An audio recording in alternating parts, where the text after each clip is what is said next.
session. Welcome everyone. सबसे पहले तो मैं जो प्रीवियस हमारे सेशन काफी सारे हो चुके हैं उन पे थोड़ा सा फ्लैशबैक करती हूँ कि जो कि अंबर खालिद और उनकी टीम ब्रेंडा और मैगना ने ऑलरेडी प्रेजेंट कर चुके हैं MWC के प्लेटफॉर्म पे। शायद आपको भी याद हो कि रिसेंटली लास्ट मंथ मैगना और ब्रेंडा ने डायबिटीज एंड फूड केयर पे किया था, और उससे पहले जो अंबर खालिद हैं वो ऑलरेडी 4 सेशन हमारे साथ कर चुकी हैं, इनका 5th सेशन है। तो जो सेशन डायबिटीज पे ऑलरेडी हो चुके हैं उनमें इंट्रोडक्शन ऑफ डायबिटीज है, complications associated with diabetes, how to manage diabetes with diet, exercise and medication. और इसके अलावा अंबर ने हमारे साथ एक सेशन किया था इम्यूनाइजेशन, वैक्सीनेशन, मल्टीविटामिन्स, और इसमें स्ट्रेस और डायबिटीज को उन्होंने कवर किया था। तो ये सारे सेशन जो हैं वो आप MWC के जो YouTube चैनल है उस पर आपको इजीली मिल जाएंगे, तो वहाँ आप देख सकते हैं। तो अंबर खालिद को सब लोग बहुत अच्छी तरह से जानते हैं, लेकिन एवरी टाइम कोई एक आध हमारे साथ कोई नया जुड़ता है, तो इसलिए अंबर खालिद का इंट्रोडक्शन एक दफा फिर आप लोगों के साथ। Ambar Khalid is a registered dietitian and certified diabetes educator, currently working with just a second with the diabetes education program at Wellford Community Health Services in Malton. इसे फोर कॉर्नर भी सब लोग जानते हैं कि फोर्ट कॉर्नर के नाम से है ये माल्टन में। A result-oriented professional with over 12 years of experience in dietetic and over 10 years in diabetes. A hardworking and compassionate healthcare provider who partners with clients to support them in optimizing their health and to live healthy with chronic health conditions.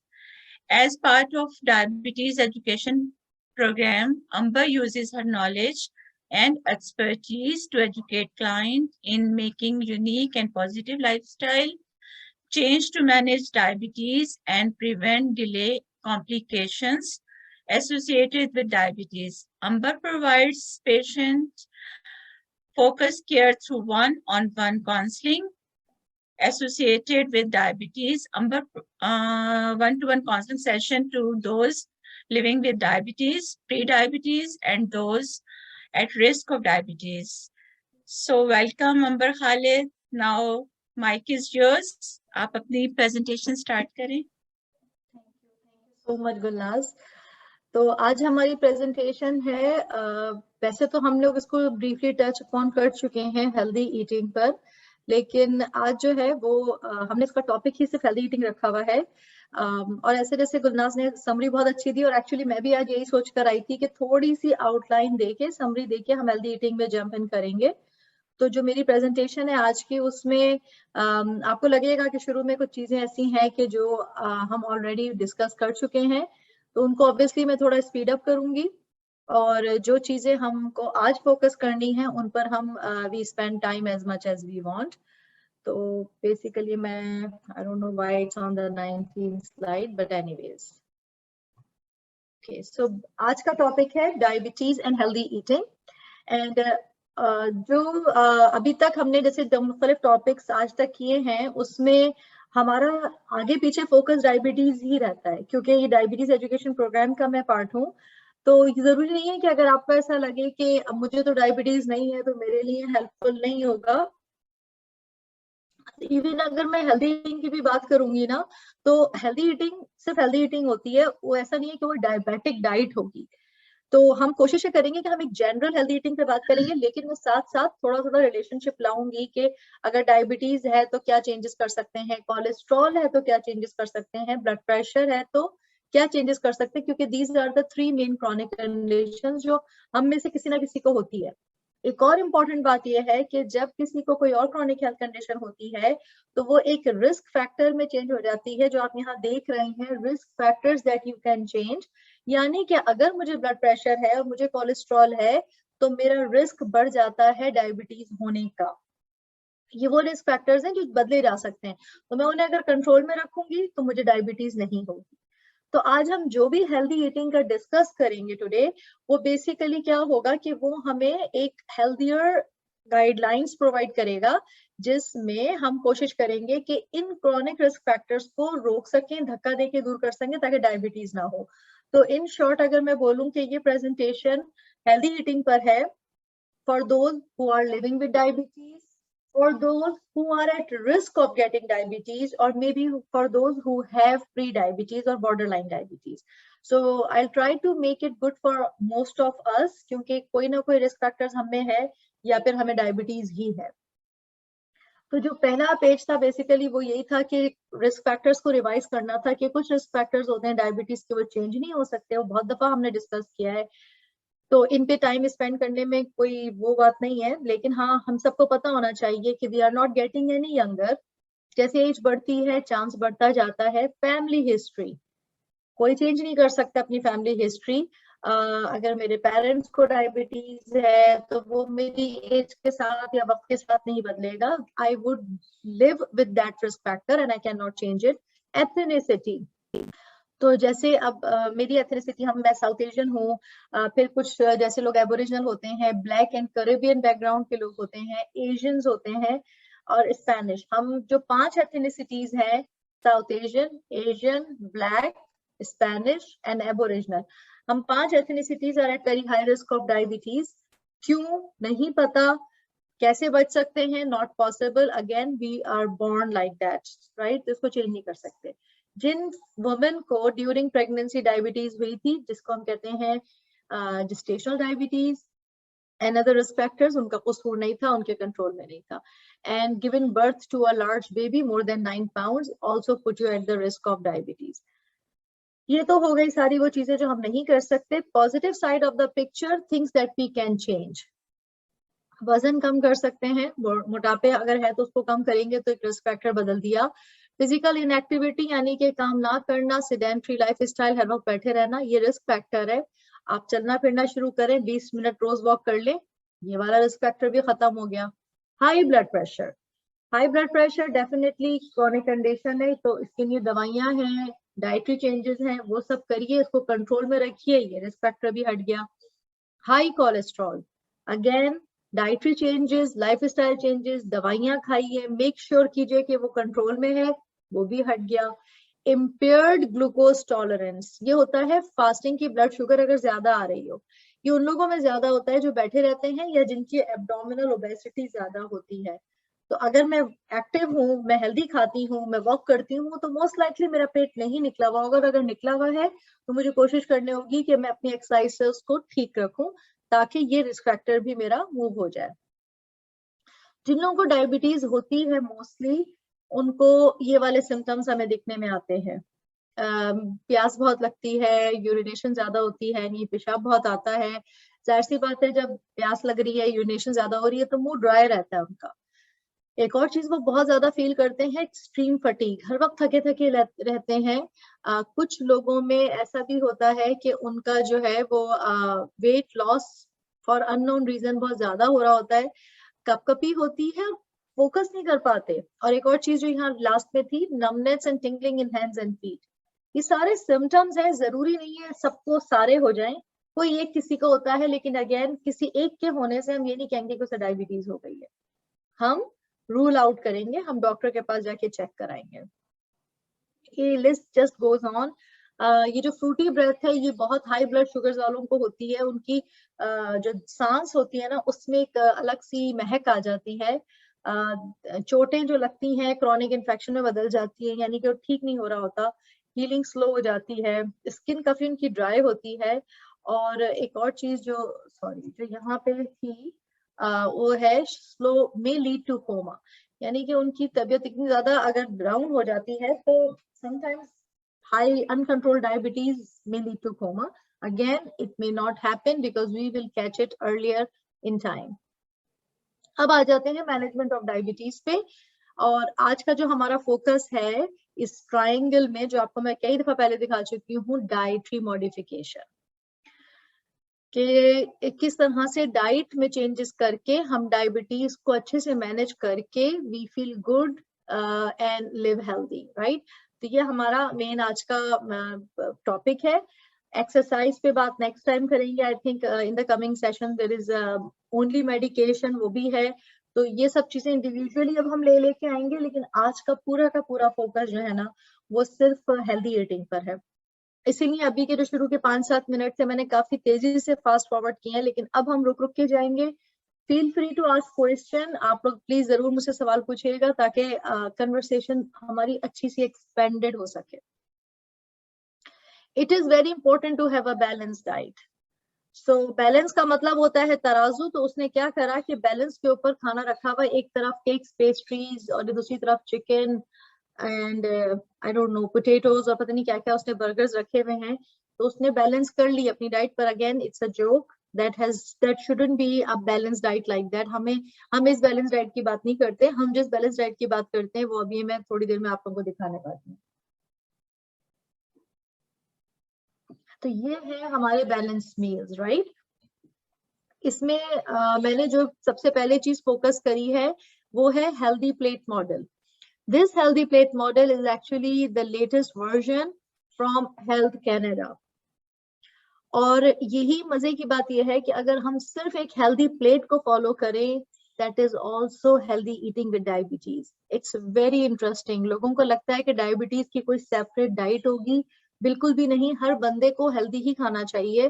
और वो healthy खाने की plate कुछ इस तरह से होती है कि जो 2 हाथ में दिख रहे हैं, that's the amount of vegetables you should have in your diet. फिर उसके बाद जो आपको ये दिख रहा है, एक हाथ ऐसे करके सिर्फ एक कटोरी जो दिख रही है, ये है आपका, या तो आप इसमें कह लें कि जी मुझे ऐसी पकी हुई सब्जी इतनी, और अगर कच्ची है तो 2 हाथ की। ये जो पूरी मुट्ठी बंद है, क्योंकि ये इन्होंने इंग्लिश खानों के हिसाब से बना हुआ है, तो ये पोटेटोज है।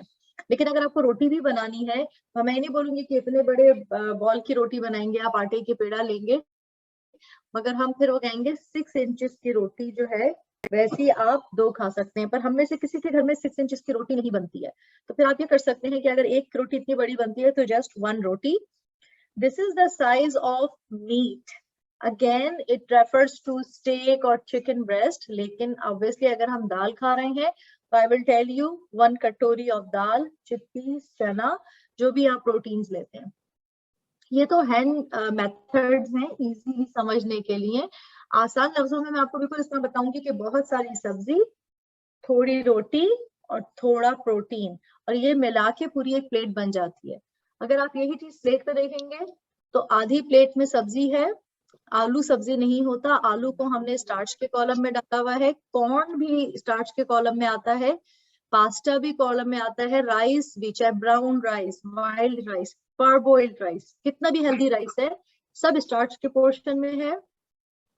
इस वाले पोर्शन में प्रोटीन्स हैं, चाहे वो मीट हो, फिश हो, या एग्स हो, चीज हो, या दालें हो मुख्तलिफ किस्म की, या बीन्स हो। ये आपका quarter plate is your protein. बाकी जो प्लेट है वो सब्जियों से भरी, चाहे वो कच्ची हो, पक्की हो, हर कलर की सब्जी इज हेल्दी। तो अगर हम इसी को आगे लेके जाते हैं मैनेजमेंट ऑफ डायबिटीज में, कि हमें बैलेंस मील किस तरह करना है, तो उसके लिए हमें 3 किस्म के न्यूट्रिएंट्स को देखना होता है। मैं वापस आ जाऊंगी उस स्लाइड के ऊपर, उसमें स्पेसिंग और रेगुलरिटी भी मैंने बात की हुई है। तो जो मेन न्यूट्रिएंट्स आप देखते हैं अपने खाने की प्लेट के ऊपर, वो बेसिकली होते हैं 3 किस्म के न्यूट्रिएंट्स। एक होते हैं carbohydrate, protein and fats and oil. तो वो तस्वीर थी ना, इसमें ये वाला पार्ट है कार्बोहाइड्रेट, ये वाला पार्ट है प्रोटीन, और थम्स जो हमने दिखाया ना वो इसलिए दिखाया है कि थम जो है इतना थोड़ा सा ऑयल आपको यूज करना होता है पूरे दिन के खानों में, मैक्सिमम 1 टीस्पून पर मील, क्योंकि बहुत थोड़ा सा ऑयल होता है। 1 टीस्पून तो मक्खन हमारे यहाँ टोस्ट में लोग लगा देते हैं, तो बहुत ज्यादा, इसलिए कम क्या कीजिए, जितना कम हो सके, या तो मक्खन लगा लीजिए या फिर उसमें अंडा बना लीजिए, कोई एक काम कर लें। तो ऑयल को कम, फैट को कम रखना है अपनी डाइट में, गुड क्वालिटी फैट हमें फिश से मिल जाता है, गुड क्वालिटी फैट हमें जो है वो नट्स से, बादाम से मिल जाता है, तो वो ज्यादा हेल्दी है हमारी डाइट के लिए। और पकाने के लिए जितना कम ऑयल हो, चाहे ओलिव ऑयल हो, वो भी कम यूज कीजिए।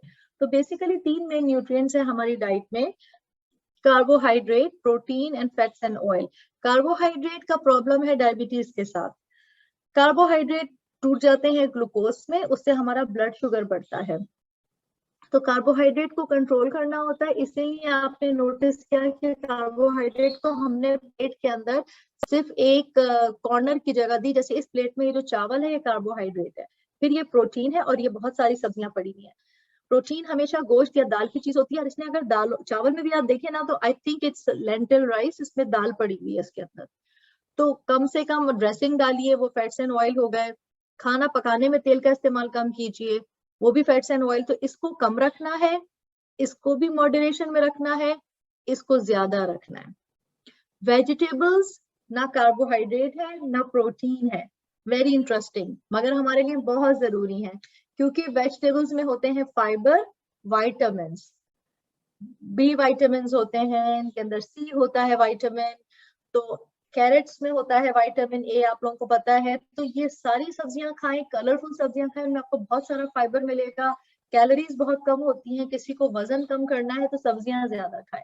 तो शुरू में जो मैं कह रही थी ना कि risk factors that you need to avoid, तो अगर हम हेल्दी प्लेट मॉडल फॉलो करते हैं, बैलेंस प्लेट लेते हैं, तो ऑटोमेटिकली हमारा वेट भी कंट्रोल रहेगा, गेन नहीं होगा।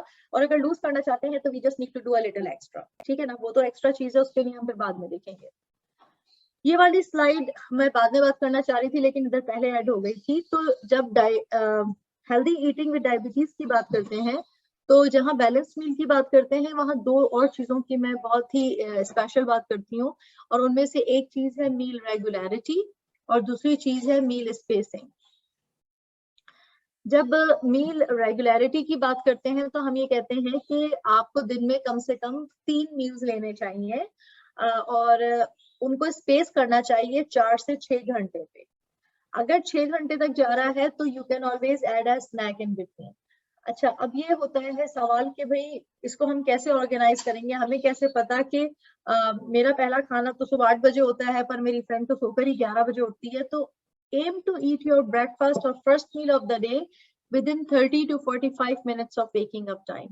तो आप जब भी सोकर उठते हैं 30 to 45 मिनट्स में पहला खाना खा लीजिए, जो कि ब्रेकफास्ट हो गया। उसके बाद 4 से 6 घंटे पे दूसरा खाना, और फिर 4 से 6 घंटे पे तीसरा खाना। इस तरह आपकी डिवीजन होती है 3 मील्स की। 8, 12 और 5 हर बंदे के लिए काम नहीं करता कि मैं 8 बजे नाश्ता कर लूंगी, 12 बजे लंच और 5 बजे डिनर। जो लोग बहुत जल्दी उठते हैं, सुबह 5 बजे उठते हैं, they should have their breakfast by 5:30, 6 o'clock।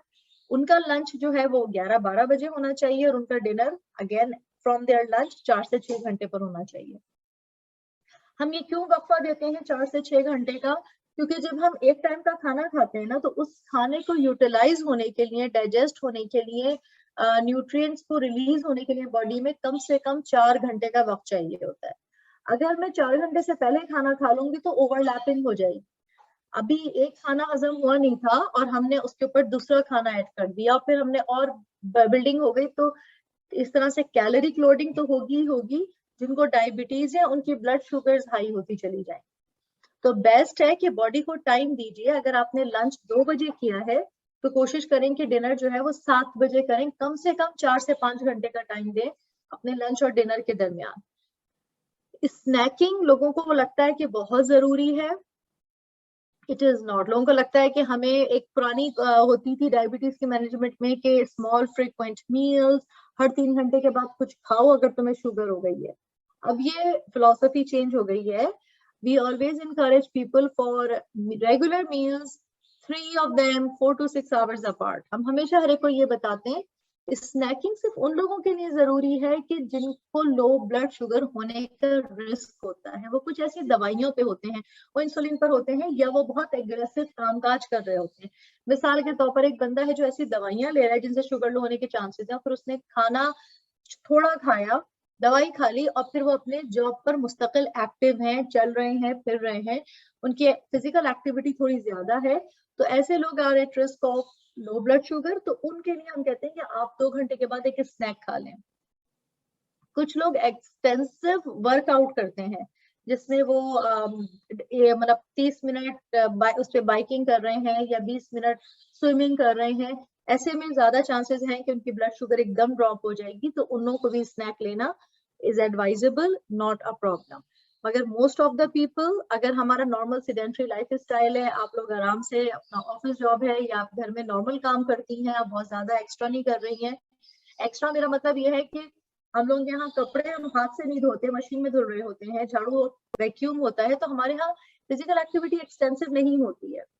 So regular house hold work में अगर आप 4 से 6 घंटे में खाना खा रही हैं, दैट शुड बी ओके। फिर ये वही वाला कार्बोहाइड्रेट, प्रोटीन और फैट्स, मुझे ज्यादा बेहतर लगता है कि मैं इसको बैलेंस मील के साथ ज्वाइन कर दूं, इसलिए मैंने ये मेन न्यूट्रिएंट्स वहां पर ऐड करे थे। अब आ जाता है ये वाली स्लाइड। अभी तक कोई क्वेश्चन है किसी के पास?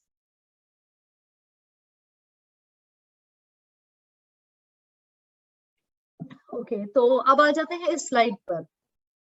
ये जो स्लाइड है ये कहलाती है डायबिटीज फूड गाइड, और ये बेसिकली एक ऑटवा के कम्युनिटी हेल्थ सेंटर में डायबिटीज टीम ने इसको डिजाइन किया है।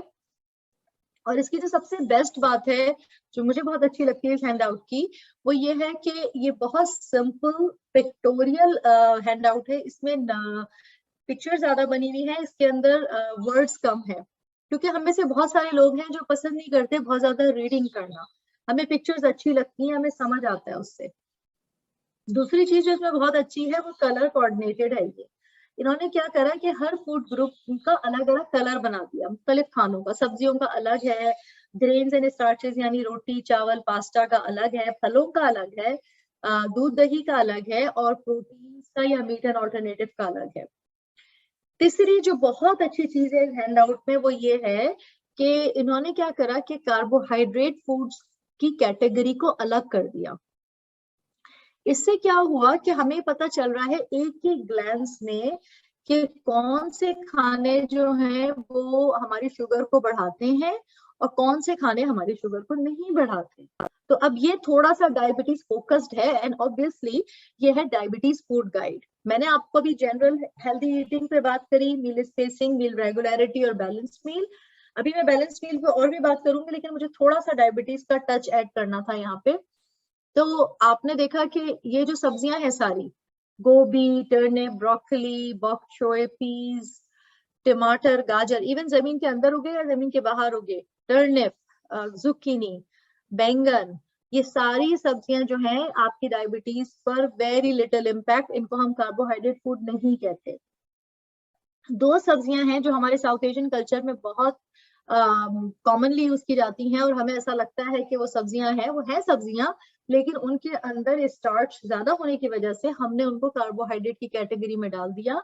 और आप लोगों को एग्जैक्टली पता होगा मैं किन की बात कर रही हूँ।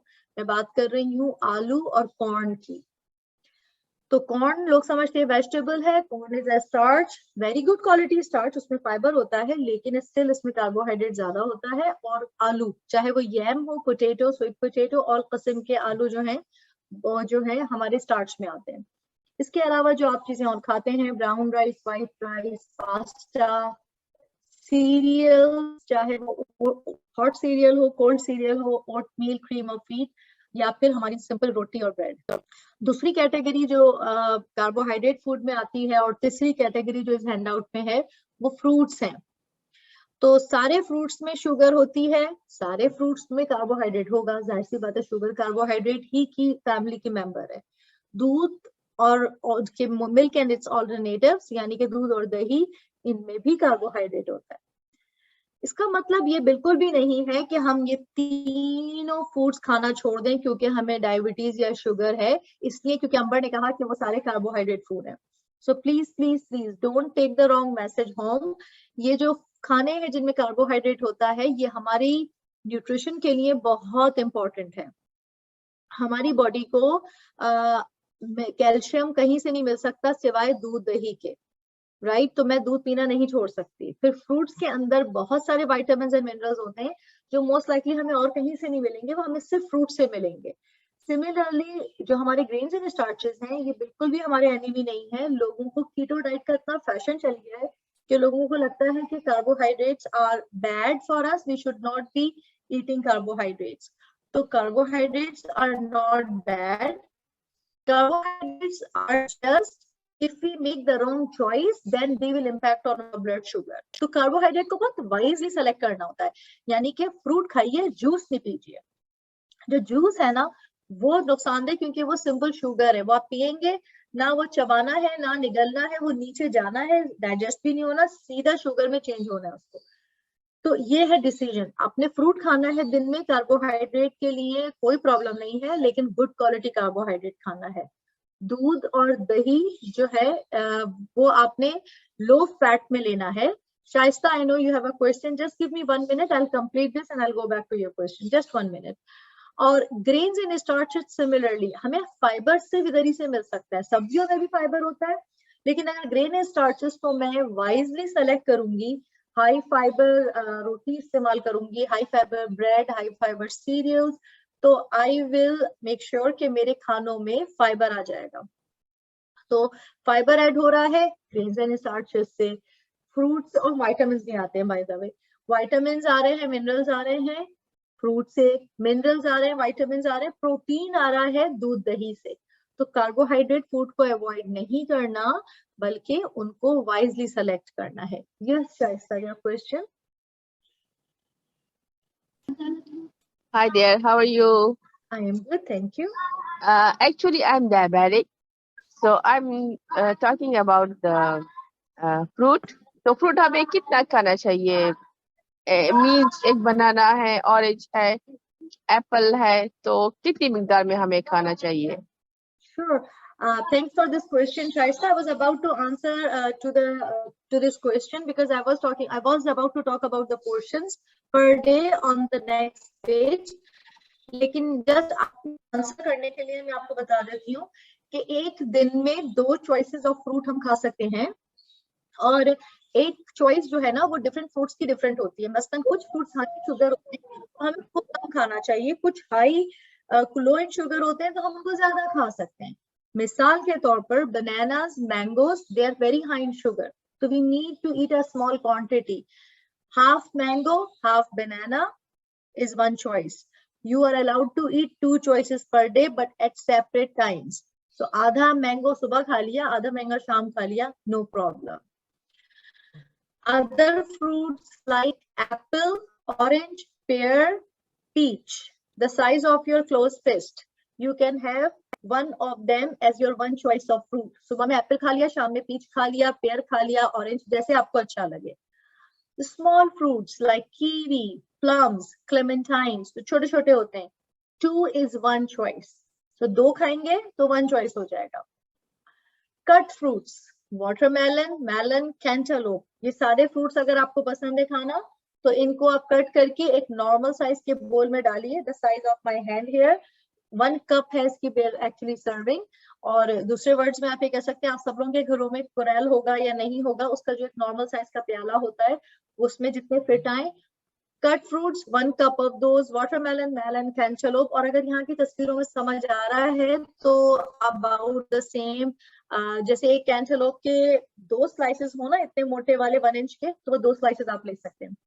Strawberries, blueberries, blackberries, raspberries, they are your best friends if you have diabetes, because you get to eat a bigger portion of them. Blueberries 1 cup, strawberry, raspberries 2 cups.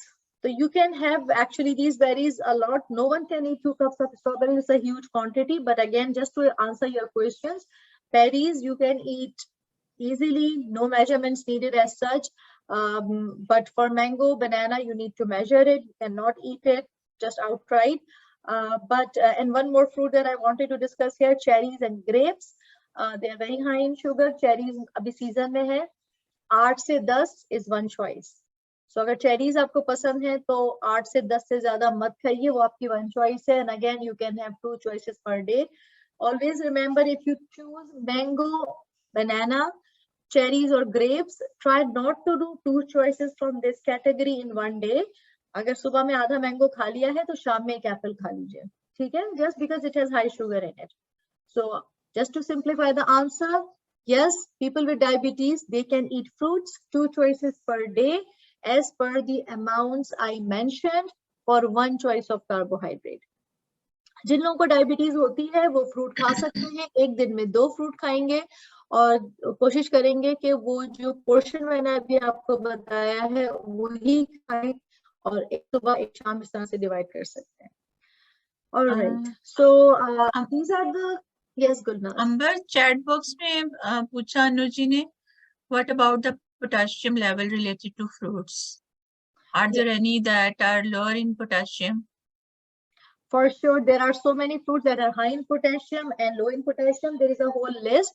I don't have these name of that list on top of my head, क्योंकि वो basically जब आप kidney patients के साथ काम करते हैं तो आपको वो एकदम याद रहता है. मैं कोई भी ऐसा नाम लेके आपको मिसगाइड नहीं करना चाहूंगी, क्योंकि अगर मेरे पास कोई किडनी पेशेंट आएगा तो I would open the list. मेरे पास वो भी लिस्ट सामने नहीं है, मेरे कंप्यूटर में कहीं होगी, पर just for the sake of other people, अगर आपका क्वेश्चन किडनी से रिलेटेड है तो you can definitely book appointment with me 1-on-1 और हम उस पर डिस्कस कर लेंगे. पर I am sorry, I don't have those names on top of my head के कौन से खानों में एकदम हाई पोटेशियम है या लो पोटेशियम है, मुझे एकदम याद नहीं है अभी भी. परबा हैज अ क्वेश्चन. परबा अपने को अनम्यूट करके सवाल पूछें. मेरी प्रॉब्लम थोड़ी सी अलग है कि मेरा जो सिस्टम है उसमें कुछ प्रॉब्लम है, जिसकी वजह से मैं बहुत सारी चीजें नहीं खा सकती. आयरन नहीं खा सकती और प्रोटीन नहीं खा सकती. सिस्टम मेरा अलाउ नहीं करता इनको खाना. और दूसरी बात ये है कि by my it's a bad luck कि मेरे आजकल यहाँ पर दांत ऐसे हो चुके हैं, ऊपर की दाढ़ है तो नीचे की नहीं है, नीचे की दाढ़ है तो ऊपर की नहीं है. इसकी वजह से मैं खाना नहीं खा पा रही हूँ. तो मैं सिर्फ खा पा रही हूँ तो सिर्फ 2 ब्रेड सुबह और चाय, और उसके बाद सारा दिन मैं कुछ नहीं खा सकती हूँ. और मेरा कोई दोस्त है तो वो सिर्फ फल है, फल में सिर्फ संतरा, वो मेरा दोस्त है, उनको ही मैं खाती हूँ. बार बार अपना दिन उसी में काटती हूँ. तो उसमें आप समझ लीजिए मेरा 3 संतरे भी हो जाते हैं, 4 संतरे भी हो जाते हैं. इज इट गुड और नॉट? बिकॉज इसके अलावा मैं कुछ खा नहीं पाती हूँ. आपको डायबिटीज है? डायबिटीज है. ओह हाँ, तो अगर सिर्फ 2 ही फ्रूट आप खा सकते, आप कोई और फ्रूट भी नहीं खा सकती संतरे के अलावा? नहीं, कोई फ्रूट नहीं खा सकती. और साथ में सब्जियां जो है मेरी, वो बहुत सारी सब्जियां नहीं खा सकती हूँ. जैसे गोभी है दोनों तरीके की, और बैंगन है, और ये क्या नाम है, बहुत सारी सब्जियां जो मैं नहीं खा सकती हूँ. बहुत ही लिमिटेड सब्जियां जो मैं खा दालें भी नहीं खा सकती? दालें भी नहीं खा सकती हूँ. No, it is very tricky, क्योंकि मुझे आपका डेफिनेटली पास्ट मेडिकल हिस्ट्री नहीं पता, लेकिन डेफिनेटली आप कह रही हैं कि आप नहीं यूज कर सकती. तो आपकी क्या ट्रीटमेंट चल रही है? Like in future will you be able to eat? नहीं, मेरा सिस्टम, मेरा एक तो है फैटी लिवर है और अपर हर्निया है. और उसके लिए डॉक्टर ने मेरे को बोला चूज करो अपने आप ही, अपने डॉक्टर खुद बनो, चूज करो तुमको किस वजह से, किससे रिएक्शन हो रहा है. ये रिएक्ट करते हैं मेरे को. सही. हाँ, तो आप ऑलरेडी चेक कर चुकी होंगी, तो आप एक काम करें, आप ट्राई करें ग्लूसर्ना सप्लीमेंट. ये एबट वालों का है. Again I try my best not to advocate those things, मैं उनकी प्रमोशन नहीं कर रही हूँ, लेकिन आपका केस बहुत ही डिफरेंट है सबसे. ग्लूसर्ना जो है ये शुगर के पेशेंट के लिए उन्होंने सप्लीमेंट बनाया है. उसके अंदर सर्टेन कॉम्बिनेशन में सब चीजें मौजूद हैं. प्रोटीन भी है, फैट भी है, कार्बोहाइड्रेट भी है, जो हमें चाहिए, फाइबर भी है. तो मैं ये नहीं बोलूंगी कि आप 3 खानों की जगह उसको रिप्लेस कर लें, लेकिन आप एक दिन में 1 बॉटल पी लें, उससे आपकी एटलीस्ट न्यूट्रिशन एडिक्वेसी पूरी होगी और वो आपकी शुगर पर इम्पैक्ट नहीं करेगा. ओके. और एक प्रॉब्लम और है मेरे साथ इन दिनों की, मेरे को बहुत लो फील होता है. मुझे लगता है कांप रही हूँ, मेरा शुगर कम हो गया है. बीच में कभी भी जब भी मैं चेक करती हूँ अपनी शुगर तो 6 आती है जब मैं कांप रही होती हूँ दिन में, और जब मैं फास्टिंग कर रही होती हूँ तो भी 6 रहती है. ये बड़ी प्रॉब्लम है मेरे साथ. और मेरे हाथ पैर कांप रहे होते हैं, मुझे लग रहा है शुगर कम है, पर 6 लगता है जैसे इतनी कम तो है भी नहीं जितना मैं कांप रही हूँ. बिल्कुल सही कह रही हैं आप. दवाइयाँ शुगर की कौन सी लेती हैं, आपको पता है उनके नाम? मैं इस समय बता नहीं सकती हूँ क्योंकि मेरी दवाइयाँ डील करते हैं मेरे हस्बैंड, उनको तो बिल्कुल टिप्स पे याद रहती है, मुझे इतना याद नहीं है। अच्छा ठीक है, सही है। चले, क्योंकि मैं बस ये जानना चाहती थी कि आप इंजेक्शन तो नहीं लगाती डायबिटीज का? मैं डायबिटीज का एक इंजेक्शन लगाती हूँ, वो हफ्ते में एक बार होता है। अच्छा, ओज़ेम्पिक लगाती हैं आप? ओज़ेम्पिक का। सही है। तो आप ओज़ेम्पिक लगाती हैं और 1 या 2 गोलियां खाती हैं शुगर की? हाँ जी। ठीक है। नहीं तो मेरा नहीं ख्याल है कि आप किसी ऐसी दवाइयों पे हैं जो लो शुगर करेगी। तो अब यही आप बिल्कुल सही करती हैं, जब आपको कपकपी हो रही होती है तो आपको उसी वक्त राइट अवे शुगर चेक करनी चाहिए। और अगर वो लो है तो ट्रीटमेंट करें, अगर लो नहीं है तो just move, like obviously you need to then consult with your family doctor कि ब्लड प्रेशर तो लो नहीं है, कोई और प्रॉब्लम तो नहीं है। ब्लड प्रेशर की मशीन भी वही मेरे पास रहती है, शुगर की भी रहती है, मैं चेक कर लेती हूँ। अगर मुझे लो हो रही है शुगर तो 5 पॉइंट समथिंग या 6 से कम नहीं होती है, उससे कम नहीं आप जाती है। बिल्कुल चेक करें। आप एक काम और कर सकती हैं प्रभा, कि आप ना मशीन चेंज कर लें अपनी। आप मार्टन में रहती हैं? मार्टन में रहती हैं आप? मैं ब्रम्पटन में रहती हूँ। अच्छा अच्छा अच्छा। क्योंकि मैं सोच रही थी कि मैं आपको मशीन दे देती ऑफिस में अपने। वैसे भी जो वेरियो वाली है ना, वो 10 स्ट्रिप्स के साथ ही आती है। तो आपकी स्ट्रिप्स तो ऑलरेडी होंगी आपके पास, आप जाके, हाँ आप उनसे क्या, स्ट्रिप्स तो है ना, आप उनसे क्या बस मुझे मीटर दे दो। मीटर मोस्टली फ्री होते हैं। अगर आपको फार्मेसी मीटर ना दे तो फिर नेक्स्ट टाइम जब हम मिलेंगे ना, तो आप मुझे दिखा दीजिएगा, मैं आपको मीटर प्रोवाइड कर दूंगी अगर मेरे पास होगा तो।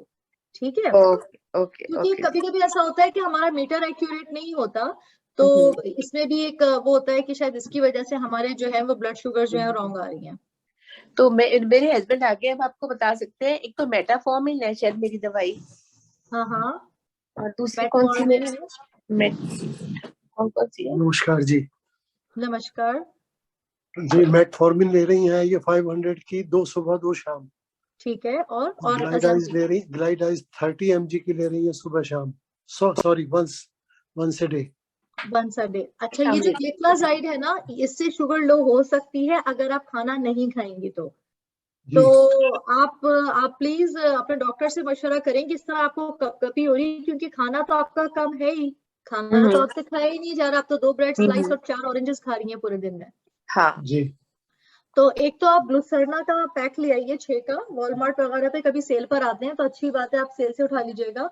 और दूसरा आप ये कर सकते हैं कि ग्लूसर्ना की बोतल पिए, और अगर वो आपके पेट में चल जाती है और कोई परेशानी नहीं होती है, फिर आप ग्लिक्लाजाइड लीजिए।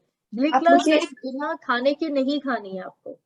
और आप मुझे जरा इसका स्पेलिंग बता देंगे जो आप सप्लीमेंट कह रही है? GLU। G for God. जी हाँ, GLU CERNA। अच्छा, ग्लूसर्ना। सॉरी, ग्लूसर्ना। ग्लूसर्ना। अच्छा, सप्लीमेंट है ये एक वो सप्लीमेंट है।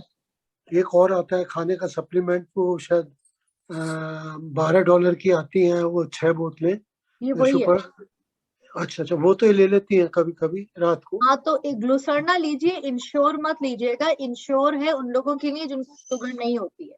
ओके। हाँ, तो उसमें ग्लूसर्ना शुगर बहुत लीजिए। है। हाँ बिल्कुल, इंश्योर ले रहे होंगे आप लोग। इंश्योर नहीं लेना, एक ही कंपनी के हैं। इंश्योर है for people with no diabetes, Glucerna है for people with diabetes.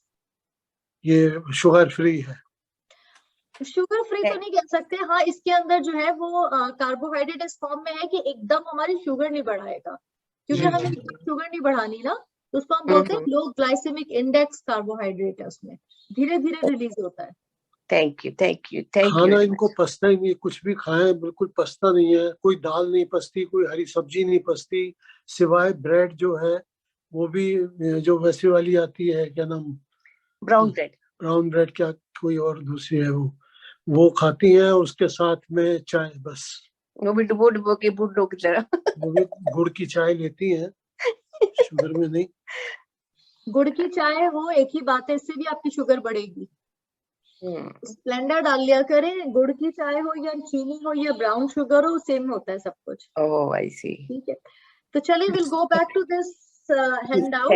Thank you very much. Thank you very. तो हम लोग इस हैंडआउट को थोड़ा सा रिवाइज करके फिर आगे बढ़ते हैं कि इसमें मैंने सिंपल ये रिवीजन देना चाह रही थी for those who are living with diabetes, जिन लोगों को डायबिटीज है, कि इसमें हमने 3 ग्रुप्स को सेपरेट किया है जिनको हमें वॉच करना है, खाना नहीं छोड़ना लेकिन इन्हें वॉच करना है। तो एक छोटी रोटी या एक दरमियाने साइज की रोटी वो आपका कार्बोहाइड्रेट है विद मील्स। फ्रूट्स को बीच में या इधर उधर खा लें तो ज्यादा बेहतर है। एक दिन में आप 2 फ्रूट्स खा सकते हैं। Thanks for the question from Shaista. हमने सारे पोर्शंस रिव्यू कर लिए। दूध और दही भी आप दिन में 2 चॉइसेस दे सकते हैं, बहुत आसान है। दूध का 1 कप नॉर्मल साइज का और दही का 3/4 कटोरी। वो आप दिन में या तो दोनों टाइम दही ले लें, दोनों टाइम दूध ले लें, एक टाइम दूध एक टाइम दही ले लें, पर 2 चॉइसेस आप ले सकते हैं। तो ये तो हो गए हमारे carbohydrate for the whole day. चावल बहुत इंपॉर्टेंट है। हम साउथ एशियंस हैं, हम लोग के घरों में चावल जरूर बनता है। चावल जो है बहुत ज्यादा तेजी से आपकी शुगर बढ़ाता है। 1 कटोरी चावल नॉर्मल वो बराबर है 3 छोटी चेंज की रोटियों के। तो चावल के अंदर कार्बोहाइड्रेट्स बहुत ज्यादा होते हैं। अक्सर लोग कहते हैं कि डायबिटीज के पेशेंट को चावल नहीं खाना चाहिए, चावल जहर है, बुरा है। ऐसा कुछ नहीं है। चावल उस वक्त जहर है जब आप 1 कटोरी से ज्यादा खा रही हैं तो आपकी शुगर बढ़ जाएगी। तो चावल खाने हैं, नॉर्मल खाइए, 1 कटोरी से ज्यादा मत खाइए। सालन, सब्जी, दाल, ज्यादा चावल, इस तरह से आप अपना कॉम्बिनेशन बनाइए।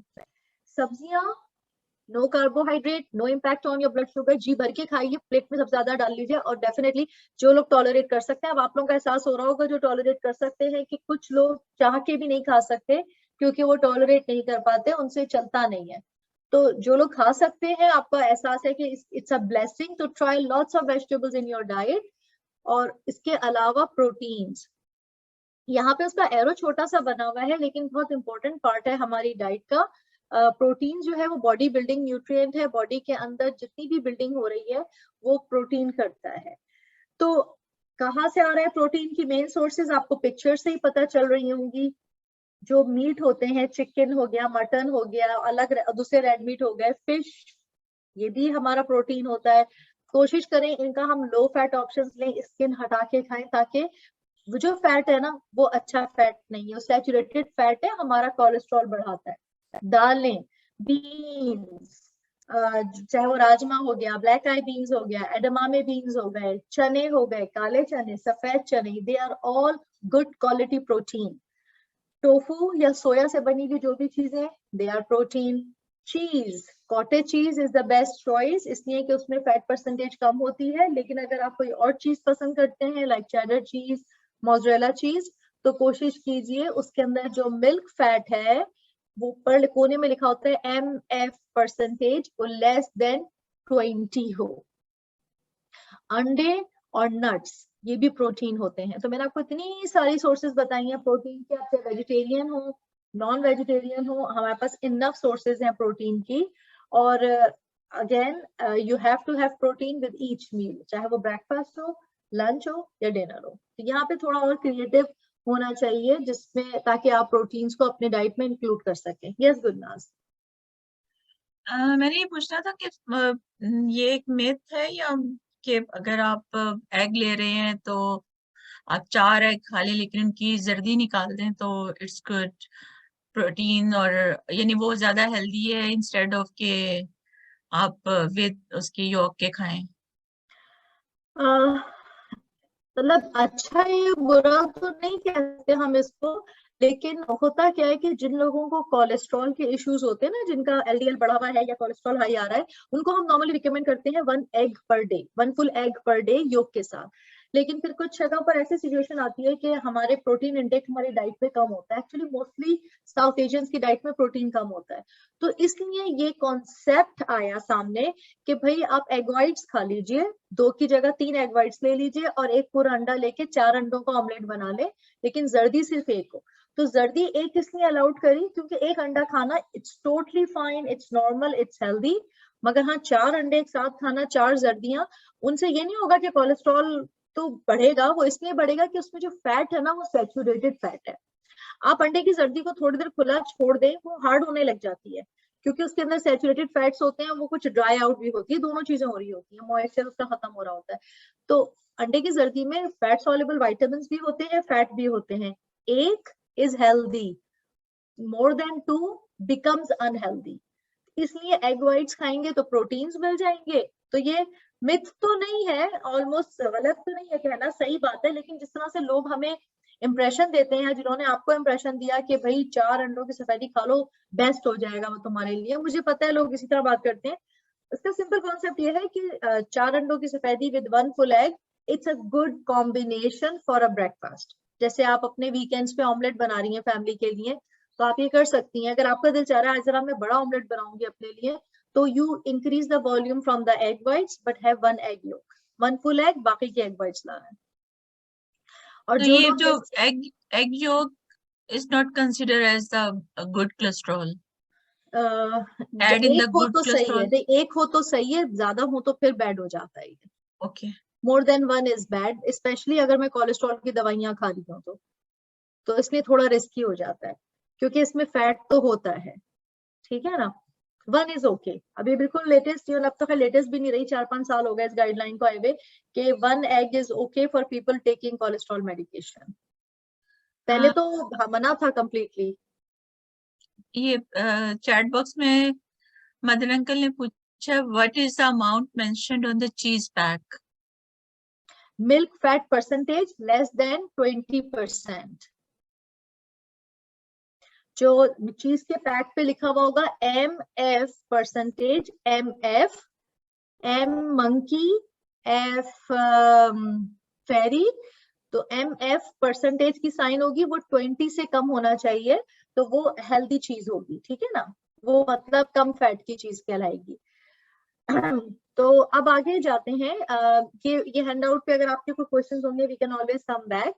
तो यहाँ पे वो फिर मैं वापस बैलेंस मील पे और बात करना चाहूंगी कि अभी ये रिवीजन के लिए वही पिक्चर दोबारा डाली है कि हम हेल्दी प्लेट मॉडल को थोड़ा और एक्सपेंड करते हैं अभी। ज्यादा सब्जियां, 1 क्वार्टर स्टार्च और दूसरा क्वार्टर प्रोटीन, सारे हेल्दी ऑप्शंस है ये। इसमें अगर आप और से देखें तो सैमन है, फिश, ये सबसे हेल्दी फिश है। चिकन ब्रेस्ट है, लो इन फैट, और इसमें बिल्कुल आपको दिख रहा है कि फैट नहीं लगा हुआ।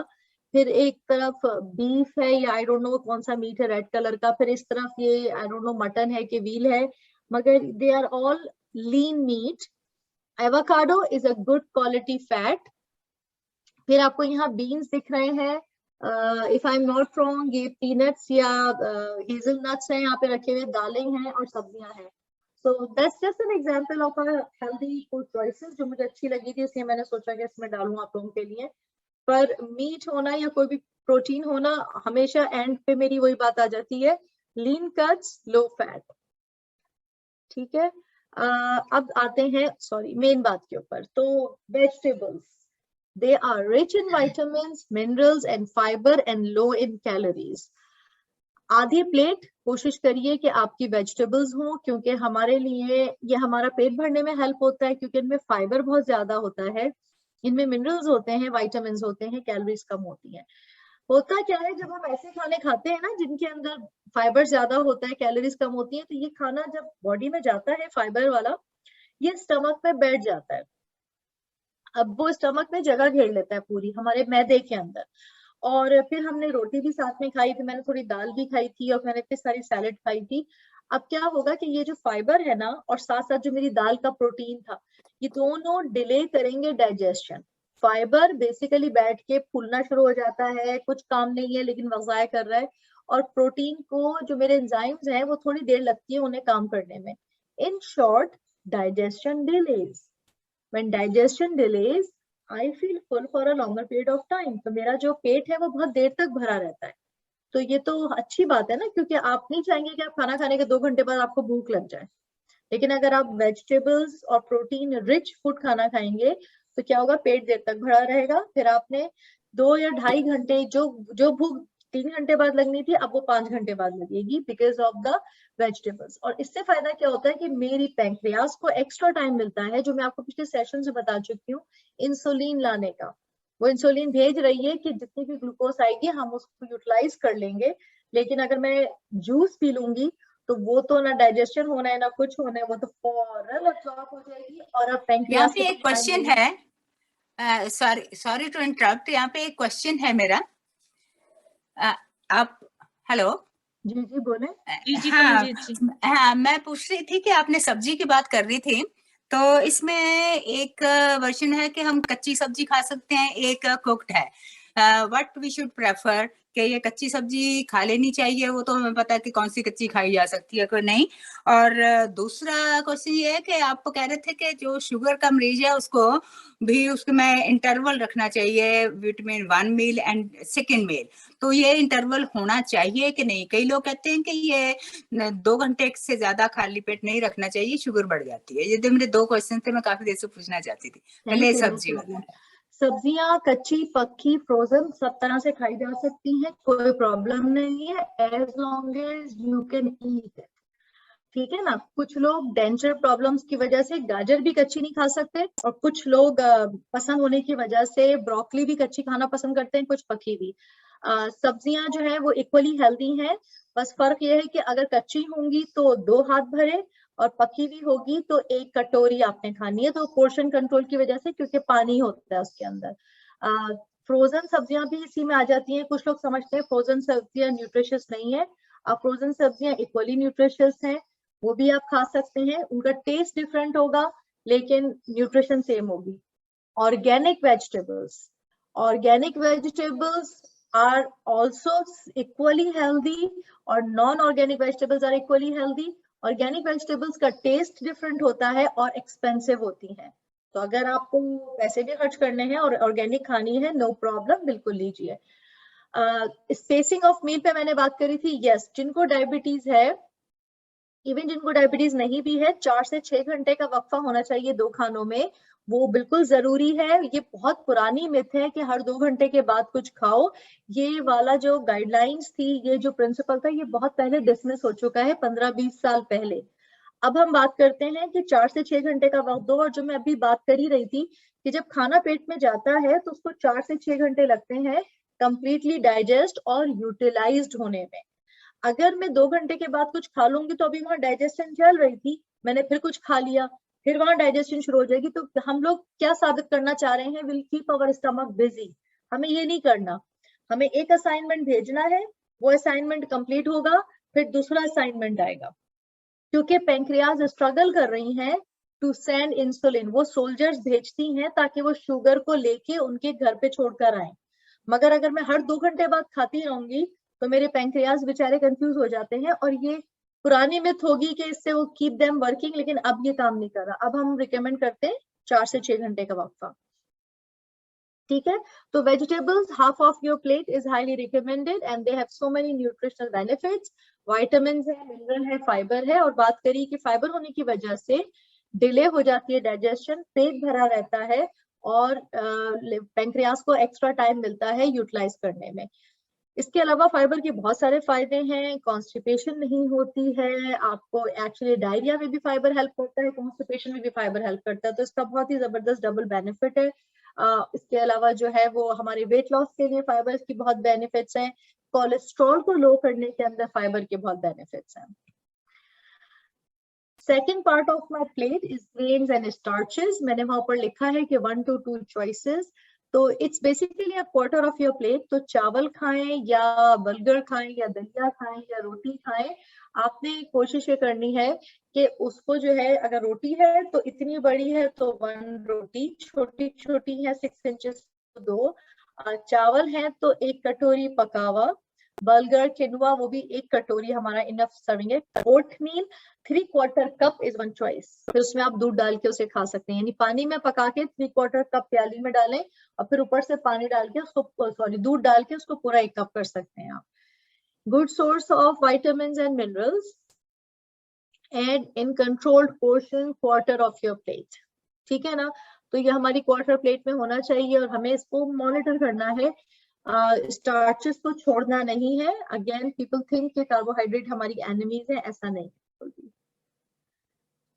अच्छा, next part of our healthy plate model which is protein और मीट एंड ऑल्टरनेटिव्स। मैं दोनों वर्ड्स यूज करती हूँ। इसका एक रीजन ये है कि मीट एंड ऑल्टरनेटिव्स मैं यूज नहीं करती है वर्ड, क्योंकि मुझे ऐसा लगता है कि जो लोग वेजिटेरियन हैं उनकी रिस्पेक्ट के लिए मुझे मीट का वर्ड यूज नहीं करना चाहिए। I prefer to use protein. लेकिन एक ही बात है ऑल्टरनेटिव्स का मतलब यही होता है कि नो मीट ग्रुप्स, तो इसलिए वो यूज इन्होंने बनाया है मीट एंड ऑल्टरनेटिव का वर्ड। तो हम प्रोटीन्स का वर्ड यूज करते हैं, क्वार्टर ऑफ योर प्लेट होना चाहिए। और अगेन हमने बहुत सारी भी चॉइसेस पहले भी पढ़ी थी।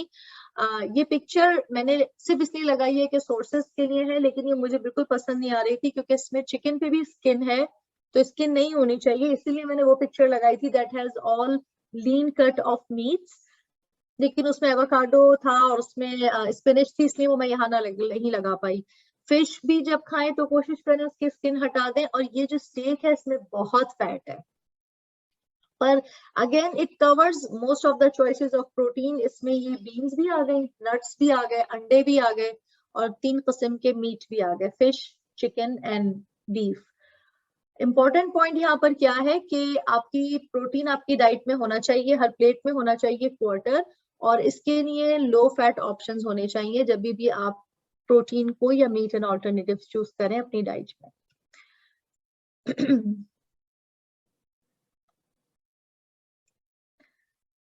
अदर चॉइसेस ऑफ प्रोटीन्स, जैसे कि मैंने कहा कि I wasn't happy with that picture, तो यहाँ पे बहुत सारी बीन्स हैं, दालें हैं, जो कि मुझे सबके नाम भी नहीं लेने आते होंगे इन सारी बीन्स के, लेकिन आप लोगों को पता है, आप लोग खाते हैं, बनाते हैं, शॉप्स में देखते हैं, तो वो सारी दालें, सारे beans, they are all good quality, they are all protein, they all have their nutritional benefits.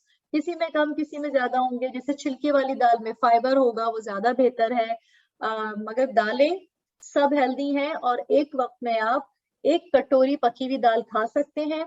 आपको अगेन कहीं पर ये मिथ मिलेगी कि दालों में बहुत शुगर होती है, कार्बोहाइड्रेट होता है, उसे नहीं खाना चाहिए, शुगर बढ़ेगी, उसको भी डिसमिस कर दीजिए। दालों में शुगर होती है, मैं ये नहीं कह रही कि इंफॉर्मेशन रॉन्ग है, मगर मैं ये बताना आपको चाहती हूँ कि दालों में शुगर तो होती है, लेकिन दालों में प्रोटीन होता है, फाइबर होता है, they have so much benefit.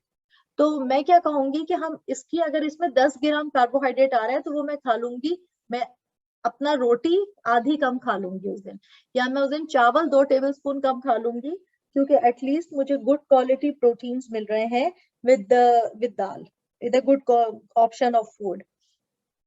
ये जो कटोरी बनी हुई है ना चिकपीस की, ये परफेक्ट एग्जाम्पल है कि इतना चिकपी आप चने या दालें खा सकते हैं। यहाँ पे ये चिकन की एग्जाम्पल है, आई थिंक ये भी चिकन है और ये फिश है, ये तो दिख रही है आपको। तो प्रोटीन्स को जरूर इंक्लूड करें अपनी डाइट में, चाहे वो वेजिटेरियन हो या नॉन वेज हो। फैट्स की बात करना चाहूंगी यहाँ से। जैसे मैंने शुरू में आप लोगों को 3 मेन न्यूट्रिएंट्स बताए थे। कार्बोहाइड्रेट पे हमने बहुत टाइम स्पेंड किया आज। आई होप आप लोगों को समझ आ रहा हो कि कार्बोहाइड्रेट इसलिए इंपॉर्टेंट है कि वो ग्लूकोज या शुगर में टूटते हैं, और डायबिटीज के पेशेंट्स को उन्हीं को वॉच करना होता है। तो कार्बोहाइड्रेट पे हमने बात करी, grains in starch, veg fruits and milk and alternative. Fats जो है इनकी न्यूट्रिशनल कहना चाहिए सिग्निफिकेंस जो है वो बहुत है, मगर प्रॉब्लम क्या है कि थोड़े से फैट से वो फायदा हो जाता है। प्रॉब्लम क्या होती है कि हम लोगों को लगता है कि हम फैट को बहुत ज्यादा डाइट में इनकॉर्पोरेट करें, तो इसलिए यहाँ से प्रॉब्लम स्टार्ट होती है और हमारे वेट बढ़ जाते हैं। इवन अगर ऑलिव ऑयल भी आप यूज कर रहे हैं तो आप बहुत ज्यादा नहीं डालेंगे, आप बहुत थोड़ा सा यूज करेंगे, क्योंकि your body does not need a lot of fats and oil. आप ड्रेसिंग्स कम डालिए, बटर कम यूज कीजिए, good quality fats and oil use कीजिए, जैसे कि ऑलिव ऑयल, एवोकाडो ऑयल या मार्जरीन, वो भी गुड क्वालिटी मार्जरीन जिसमें ट्रांस फैट्स ना हो, और 1 टीस्पून पर मील का एवरेज रखिए। ऑब्वियसली आप लोग खाना सबके लिए पकाते हैं, तो जैसे अगर दाल पक रही है तो दाल को उबालते हुए तेल ना डालें, सिर्फ उसके तड़के में तेल डालें, वो भी कम तेल में बहुत अच्छा बन सकता है।